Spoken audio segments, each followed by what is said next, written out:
All right, let's just get right into it. On the surface, streaming, it looks like this amazing democratic thing, right? You've got endless music and any artist can get on there. But if you're a creator, you know that's not the whole story. The reality just feels off. So today, we're going to break down why the whole economic setup of streaming isn't just a little flawed, it's actually broken. And it's broken for the very people making the music. And that quote, it just hits the nail on the head. Look, when an artist has a real, dedicated audience but still can't make a living, that's not about talent. That's not on them. It's a sign that the system itself, the whole economic design, is failing. So let's pull back the curtain and really see how this thing is put together.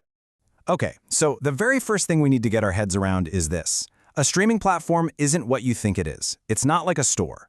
You probably assume that when you stream a song, your money is somehow going to that artist, right? Like a little transaction. But nope, that's not what's happening at all. It's basically an illusion.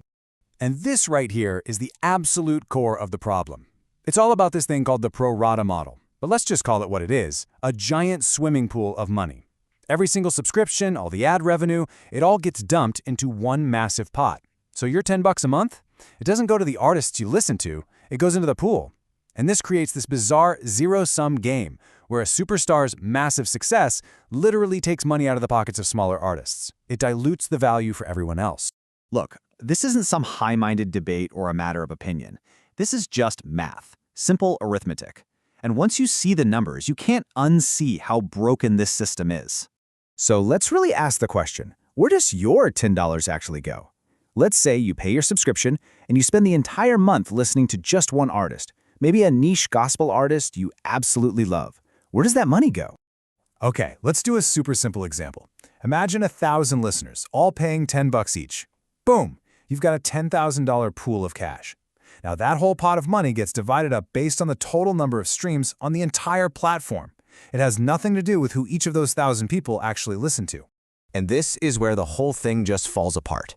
In that $10,000 pool, a massive pop artist who gets, say, 20% of all the streams, they walk away with $2,000.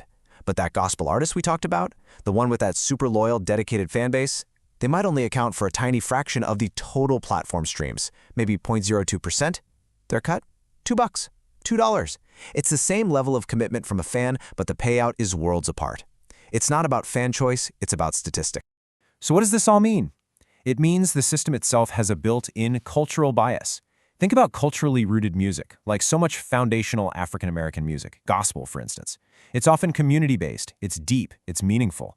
It's not designed to be on a 24/7 playlist to rack up plays. It doesn't play the volume game. And because of that, it gets systematically penalized by the math. Not because it's not valuable, of course it is, but because it just doesn't behave like algorithm-friendly background noise. And this is a huge shift from how things used to work. In the past, you had human curators. You had DJs, music directors at church, the person at the record store, people who made choices based on taste, on culture, on what a song meant. But today, the gatekeepers are algorithms. And they don't care about meaning. They care about patterns. They reward what's played most frequently, what sounds familiar. And the result is that anything different, anything unique, gets pushed to the edges. So, if all that wasn't bad enough, there's a new player in the game, a massive force multiplier that takes this already flawed system and turns it into a full-blown crisis for human artists. And that, of course, is AI. Markets are supposed to have a natural rhythm, right? If there's too much of something, oversupply, the market corrects itself, and then it recovers. But AI just completely shatters that cycle. Why? Because it can pump out a literally infinite amount of music for almost no cost. It just floods the system, and that correction phase, it never comes.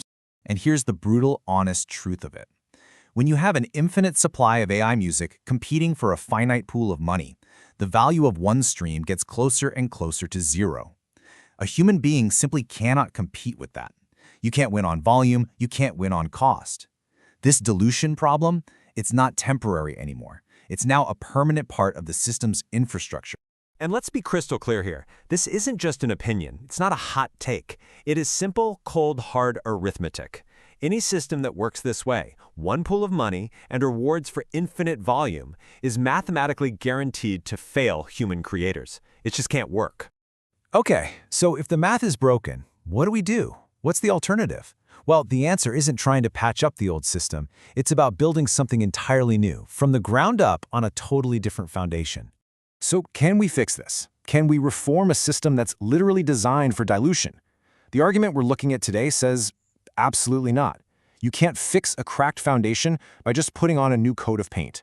And that's where new ideas, new models like MP365 start to make sense. Now, the point here isn't just to make another streaming service. It's much bigger than that. It's about building a completely parallel economy for music. The goal isn't to play the same broken game. It's to leave the game entirely. And this really shows you the night and day difference. On the one hand, you've got the streaming platform we all know, the pooled money, the algorithmic gatekeepers, and a system that ultimately strips ownership away from artists. But on the other hand, you have this idea of a cooperative aggregator. Here, the money goes directly from fan to artist. Real people are doing the curation, and the #1 rule is preserving the creator's ownership. And that right there gets us to the most important idea of all, the ownership mandate. This is it. This is the key. The money you get from streams, that's just income. It's temporary. It's not wealth. Real wealth, the kind that lasts, only happens when you own the asset, the master recordings, the publishing. Without ownership, any money you make is just an illusion.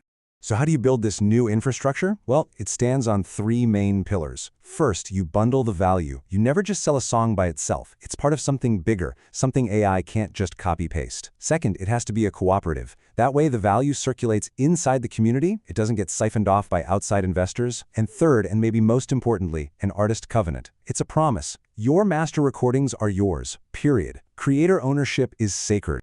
So when you boil it all down, this isn't really about fighting the old system head-on. It's about making a choice. It's about deciding to build and support something new, a parallel system that's designed from day one to protect artists and help them thrive. And that really leaves all of us with a pretty big question, doesn't it? As a fan, as someone who loves music, what's your role? Are you just a consumer in an economy that a giant platform owns? Or do you want to be a co-owner in an economy that's actually built for creators? Because where we choose to put our attention and our money, that's what's going to decide the future of music.